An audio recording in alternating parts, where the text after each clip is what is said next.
For decades, a lit cigarette was as much a part of the Hollywood uniform as a tailored suit or a studio contract. Audiences saw the glamour on screen. What they rarely saw was what all that smoke was actually doing, one film at a time, to the people breathing it in. Some of these stars lived to tell their story themselves. Others became a warning delivered after it was already too late. Here are the heavy smokers. 10 Hollywood stars addicted to cigarettes. Number 10, Bette Davis. Bette Davis became one of the defining actresses of Hollywood's studio era, winning 2 Academy Awards and starring in more than 100 films across a career that spanned 6 decades. From her early contract work at Warner Brothers through her acclaimed later performances in films like All About Eve and Whatever Happened to Baby Jane, long before any of those roles, the cigarette itself had become part of her on-screen identity, a prop she wielded with such precision that directors began writing smoking directly into her scenes, aware of how much tension and character she could communicate through nothing more than the way she lit a match or exhaled, often using the gesture to punctuate a line of dialogue or signal a shift in her character's mood. Davis smoked heavily throughout her adult life, by her own account beginning the habit in her 20s and never fully abandoning it even after being diagnosed with breast cancer in 1983 and suffering a series of strokes that same year, which left her with lasting effects on the left side of her face and body. She continued to smoke during her recovery against the advice of her doctors, telling interviewers in her later years that she had simply made peace with the habit as a permanent part of who she was, and that she saw little point in giving it up so late in her life. Davis died in 1989 at the age of 81 from complications connected to her cancer, and while smoking was not the singular cause of her death, biographers and medical writers have frequently noted that her decades of heavy cigarette use likely compounded the health complications that ultimately overwhelmed her, particularly given how closely intertwined smoking is with broader cardiovascular and healing complications in older patients. Davis herself rarely expressed regret over the habit publicly, and in several later interviews, she seemed almost to treat her cigarette as an extension of her own famously combative persona,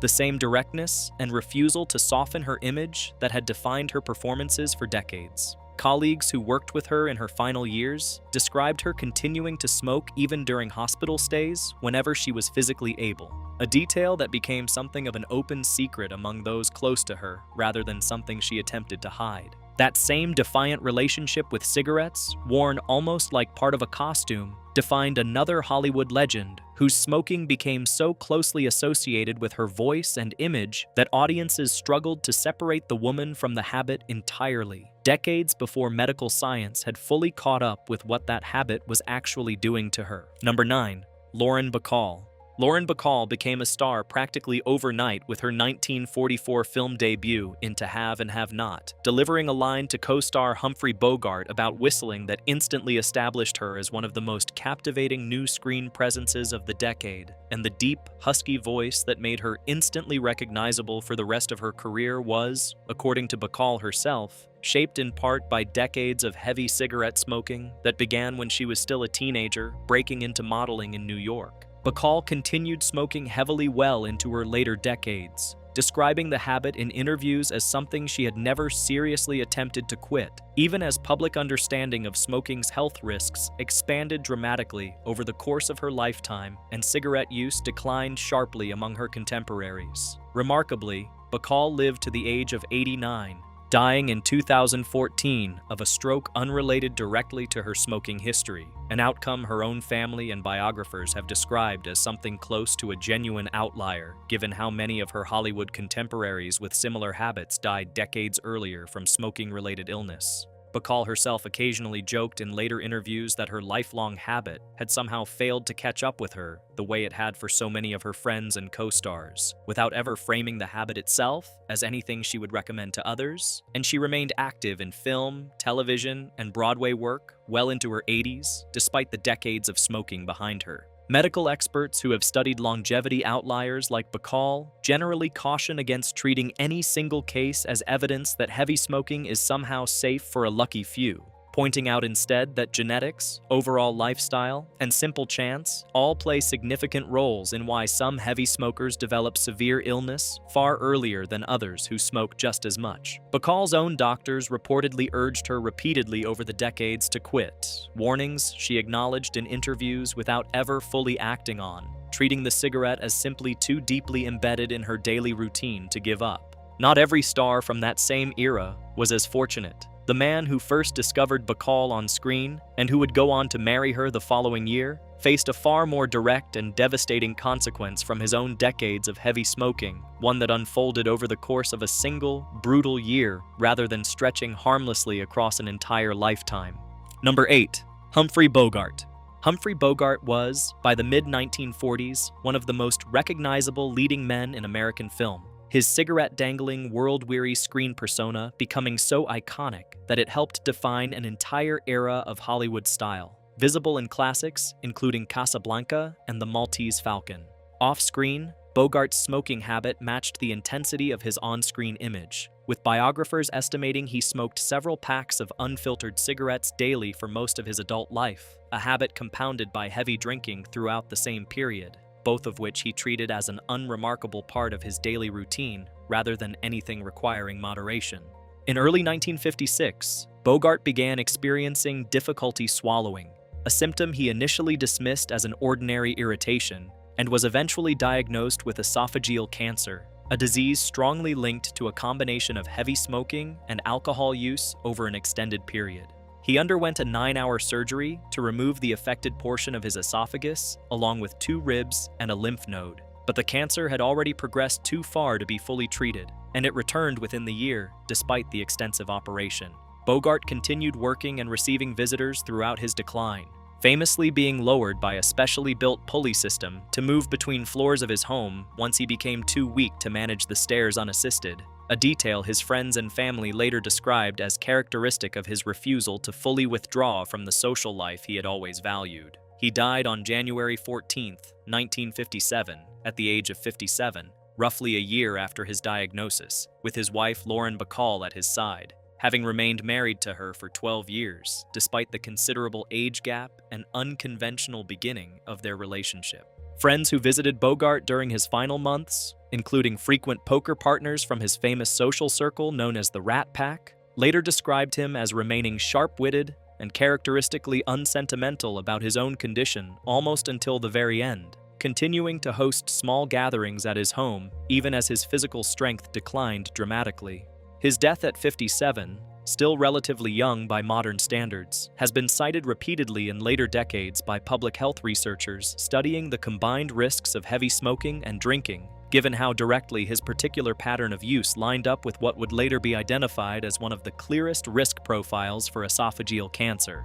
A very different kind of smoking-related health crisis, this one playing out gradually across decades rather than compressed into a single devastating year, defined the later life of one of America's most beloved television personalities, a woman whose seemingly successful recovery from major surgery made her eventual death all the more shocking to the public. Number 7. Lucille Ball. Lucille Ball became one of the most successful entertainers in American television history, starring in and co-producing I Love Lucy, one of the most influential sitcoms ever made, while also becoming the first woman to run a major Hollywood television studio, Desilu Productions, which she took over following her divorce from co-star and business partner Desi Arnaz. Behind the cameras, Ball was a lifelong heavy cigarette smoker, a habit that persisted through decades of her career and that colleagues frequently described as a fixture of her presence on set, whether filming or simply overseeing production from behind the scenes, with crew members recalling her rarely being seen without a cigarette during breaks between takes. In April 1989,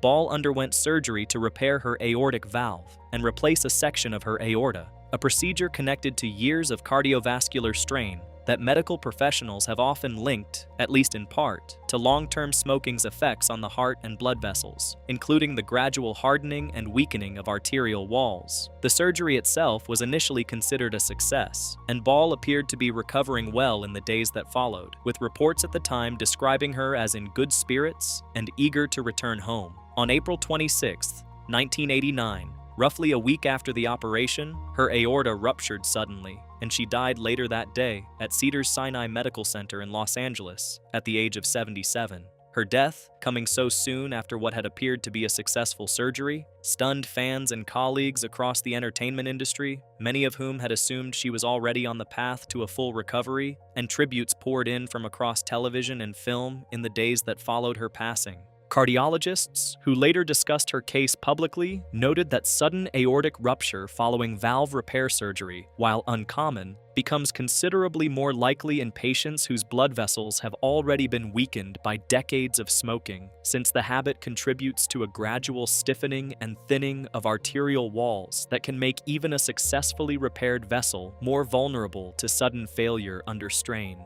Friends and family members who spoke about Ball's death in the years since have often pointed to the abruptness of it as the detail that continues to feel hardest to reconcile, given how ordinary and unremarkable her final days had appeared to those around her. A career built on rugged, tough guy screen roles came to a similarly abrupt medical end for another major star, whose decades of heavy smoking eventually caught up with him in the form of two separate and equally devastating lung conditions arriving within the very same year. Number 6, Robert Mitchum. Robert Mitchum built a career across more than 100 films, becoming one of the defining leading men of American film noir, with an effortless, world-weary screen presence in classics, including Out of the Past and The Night of the Hunter, roles that traded on the same heavy-lidded, unhurried intensity that defined his off-screen reputation as well. That same understated intensity carried over into his personal habits, where Mitchum maintained a heavy cigarette smoking habit for the majority of his adult life, a detail frequently mentioned alongside his well-documented history of heavy drinking, and a widely publicized 1948 marijuana possession arrest that, unusually for the era, did little to damage his box office appeal. By the mid-1990s, Mitchum had developed emphysema, a chronic and progressive lung condition strongly associated with long-term smoking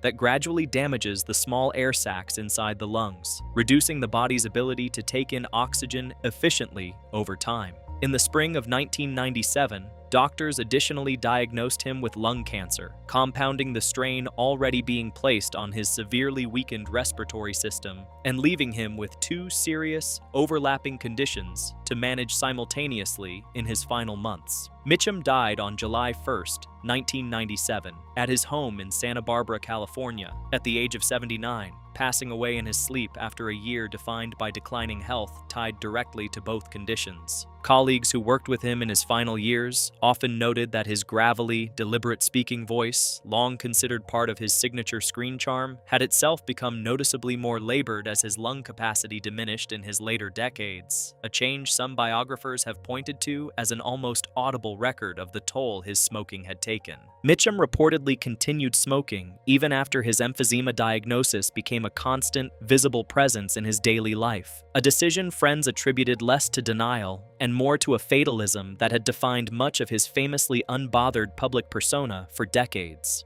Directors who worked with him on his final film and television projects in the mid-1990s later recalled him needing more frequent breaks between scenes to manage his breathing, though he rarely complained about it openly or allowed it to visibly affect his performances on camera, maintaining the same understated professionalism that had defined his entire career even as his own body was visibly failing him. A voice just as instantly recognizable, though built on warmth rather than grit, belonged to a singer whose decades of heavy smoking ended his life and career at an age considerably younger than most of the other names on this list. Number 5. Nat King Cole. Nat King Cole became one of the most successful recording artists of the 20th century, known for his smooth baritone voice on hits, including Unforgettable and The Christmas Song, and he became the first Black American to host his own network television variety program in 1956, a groundbreaking achievement that nonetheless struggled to secure consistent national sponsorship due to the racial attitudes of the era. Cole was also a long-time, heavy cigarette and pipe smoker, a habit he maintained consistently throughout his rise to fame, reportedly believing at various points that smoking helped preserve the particular tonal quality of his singing voice, a belief shared by a number of vocalists of his generation, despite having no real medical basis. In late 1964, Cole was diagnosed with lung cancer and underwent surgery to remove his entire left lung in an effort to stop the disease from spreading further, a major operation that at the time represented one of the most aggressive treatment options available for advanced lung cancer. Despite the operation, the cancer had already advanced too far to be contained. Cole died on February 15, 1965, at St. John's Hospital in Santa Monica, California, roughly 3 weeks after his surgery, at the age of 45, a strikingly young age compared to most of the other entertainers whose smoking-related deaths are documented from that same era. His death was widely covered at the time as a stark and sobering example of how quickly heavy smoking could cut short even a career at the absolute height of its success, coming only months after he had continued performing and recording despite his declining health. Cole's daughter, singer Nat Cole, later spoke publicly about her father's smoking habit and its role in his death, describing it as a difficult subject within the family for years afterward. Given how directly it was tied to the loss of a father she barely had the chance to know as an adult. Music historians have since noted that Cole's death, arriving at the peak of the civil rights era and only a year after his groundbreaking television program had ended, cut short what many colleagues believed could have been an even longer and more influential career had his health allowed him to continue performing into the decades that followed. A fellow member of the same generation of legendary entertainers, closely connected to several other names on this list through decades of shared performances and friendship, faced an almost identical fate just a few decades later. Number 4. Sammy Davis Jr. Sammy Davis Jr. built one of the most versatile entertainment careers of the 20th century, excelling as a singer, dancer, actor, and impressionist, while becoming a central member of the Rat Pack alongside Frank Sinatra and Dean Martin, and breaking significant racial barriers throughout a show business career that began when he was still a small child performing alongside his father in vaudeville. Throughout his decades in the entertainment industry, Davis was a heavy cigarette smoker, reportedly consuming up to 4 packs a day during periods of his career, a habit closely tied to the late-night lounge and nightclub culture that defined much of his professional life on the Las Vegas Strip. In August 1989, Davis was diagnosed with a malignant tumor in his throat after experiencing a persistent tickle and a noticeable loss of taste, symptoms he had initially attributed to nothing more serious than a lingering cold. Initially fearing that the surgery required to fully treat the cancer, a laryngectomy, would permanently cost him his singing voice, the very instrument that had defined his entire career, Davis opted first for radiation treatment instead, undergoing roughly 8 weeks of therapy. When the cancer returned in early 1990, discovered during treatment for what doctors initially believed was an unrelated gum infection, he ultimately underwent the surgery just weeks before his death, though by that point the disease had already progressed too far to be stopped. Davis died at his Beverly Hills home on May 16, 1990, at the age of 64. 2 days after his passing, the lights along the Las Vegas Strip were dimmed for 10 minutes in his honor, a gesture of respect previously reserved for figures including President John F. Kennedy and Martin Luther King Jr.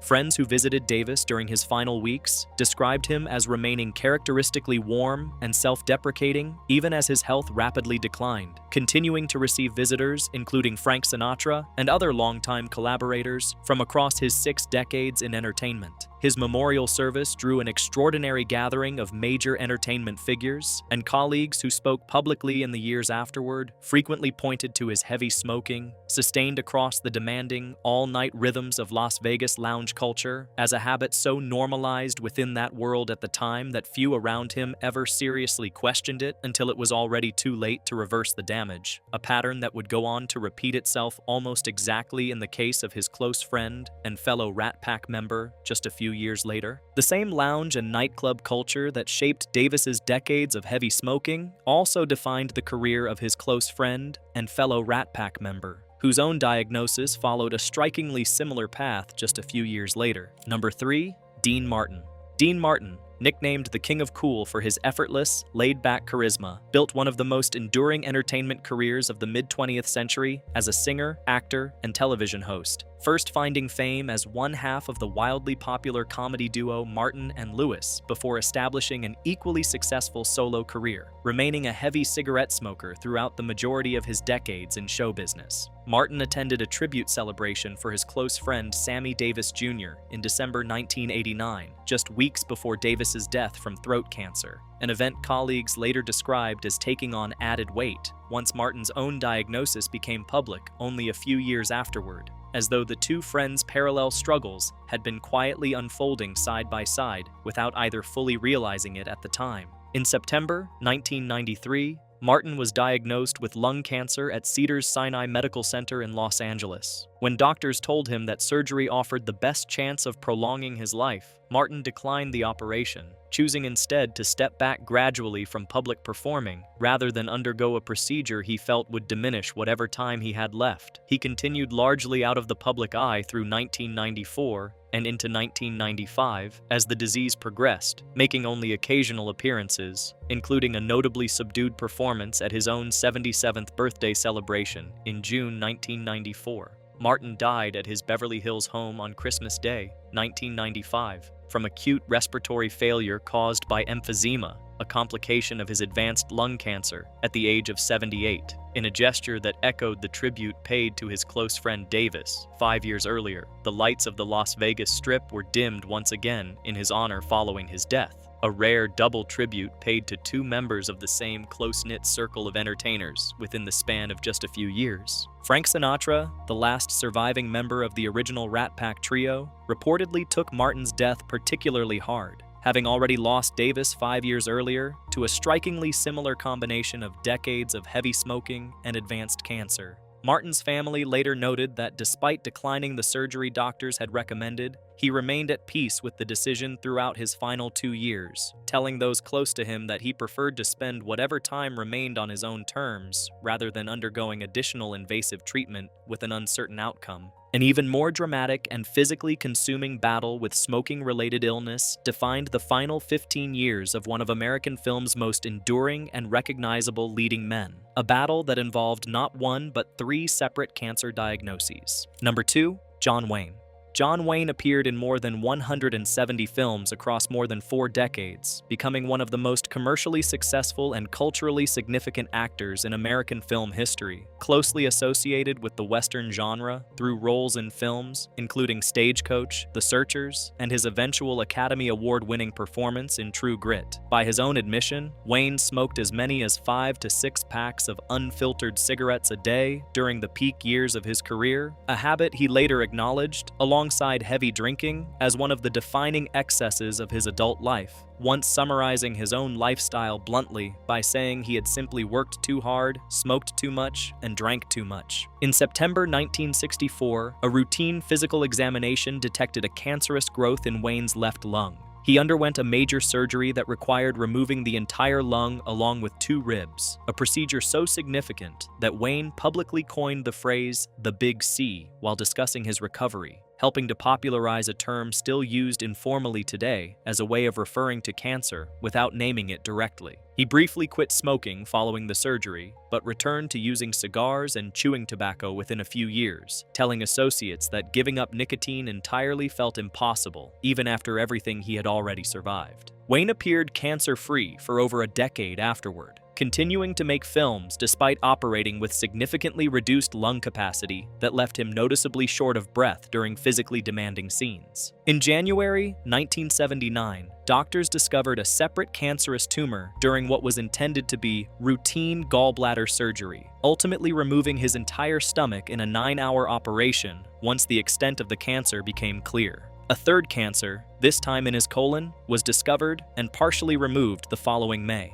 By that point, at 71 years old, doctors determined he was not strong enough to withstand chemotherapy, and Wayne elected against pursuing experimental treatments as well. Wayne died on June 11, 1979, at UCLA Medical Center at the age of 72, having survived cancer in 3 separate organs across a 15-year span that began with his heavily smoking-damaged lung, a battle that ultimately led his family to establish the John Wayne Cancer Foundation in his memory. In the months before his death, Wayne made a widely noted final public appearance at the Academy Awards, appearing visibly thin despite reportedly wearing a wetsuit underneath his formal attire in an effort to look heavier for the cameras. His decision to speak openly about his cancer diagnosis during the 1960s and again in his final years, at a time when many public figures still avoided discussing the disease directly, has since been credited by public health historians with helping normalize more open conversations about cancer in American media, even as his own continued use of cigars and chewing tobacco after his lung surgery illustrated just how difficult breaking the underlying addiction to nicotine truly was, even for someone who had already lost an entire lung to the habit. None of these stories, however, produced a more lasting or widely seen public message than the final entry on this list, an actor whose decision to speak from beyond his own death became one of the most powerful anti-smoking messages ever broadcast on American television. Number 1, Yul Brynner. Yul Brynner became one of the most recognizable performers in American entertainment history, most famous for originating the role of the King of Siam in The King and I, a part he performed on stage more than 4,600 times across more than 3 decades. In addition to winning an Academy Award for the 1956 film adaptation and appearing in other major films, including The Magnificent Seven and The Ten Commandments, Brynner smoked as many as 5 packs of unfiltered cigarettes a day for most of his adult life, a habit he later said he first picked up as a young man because he believed it made him appear more masculine, a rationale he would go on to directly and publicly regret in the final months of his life. In 1983, while still performing his iconic role on Broadway, Brynner was diagnosed with inoperable lung cancer, a diagnosis that remained largely private for over a year, even as his declining health became increasingly difficult to hide from the public. He continued performing through radiation treatment, giving his final performance as the King on June 30th, 1985, his 4,633rd time in the role, a record for a single performer in a single Broadway role that remains unmatched to this day. Just months before his death, Brynner sat for an interview on Good Morning America, in which he told the reporter he wanted to leave behind a warning for smokers once he was gone, explaining that he had thought carefully about what he most wanted people to understand about the disease that was killing him. The American Cancer Society later edited portions of that interview into a public service announcement, which aired for the first time in February 1986, several months after Brynner's death on October 10, 1985, at the age of 65. In the commercial, Brynner looks directly into the camera and says plainly, "Now that I'm gone, I tell you, don't smoke. Whatever you do, just don't smoke." Cancer Society representatives at the time called it the most powerful anti-smoking message they had ever produced, and the commercial went on to air on all 3 major American television networks, becoming one of the most widely seen public health messages of the decade, specifically because Brynner had insisted on delivering it himself, from beyond the point where any warning could still help him, turning the final chapter of his own life into a message aimed squarely at preventing the same fate for millions of others. Decades later, public health researchers and anti-tobacco campaigners have continued to cite the Brynner commercial as one of the most effective celebrity health messages ever produced, precisely because its power came not from any actor's performance, but from the simple, undeniable fact of his absence. Unlike the other entertainers on this list, whose smoking-related deaths were documented largely after the fact through biographies and medical retrospectives, Brynner made the choice himself, while he still could, to ensure that his own decades of heavy smoking would ultimately be remembered as a warning rather than simply another private tragedy. If you enjoyed this video, please like and subscribe to our channel so you never miss out on more history documentaries.